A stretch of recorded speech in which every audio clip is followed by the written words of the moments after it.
Okay, so Nard, back against the wall tayo. Kailangan na no to or die yung next game natin. Ano muna nangyari kanina? Bakit tayo hindi nakakisit sa Ginebra? Kahit ilang attempts na nung sugod tayo na sugod pero hindi tayo nakakalapit.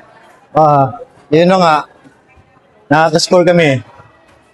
Yun naman yung bawi sa kanila. Yung 3 points naman nila. Sobrang taas nung 3 points nila.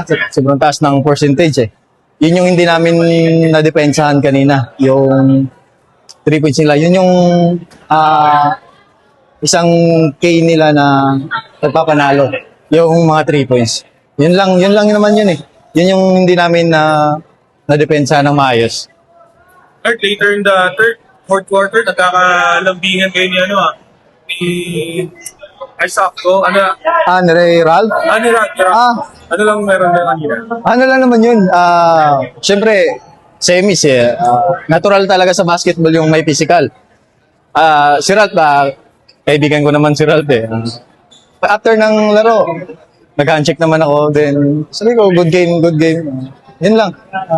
Part of the game yun. Physical, normal sa player yun. Hindi mawawala yun.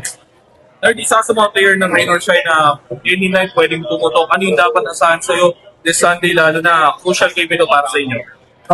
Usually, yung yung mga outside yung mga 3 points ko medyo nawawala. Yun yung isang problema ko. So kailangan ko makorek sa practice and then sana pagdating ng Sunday sana pumasok. Yun lang.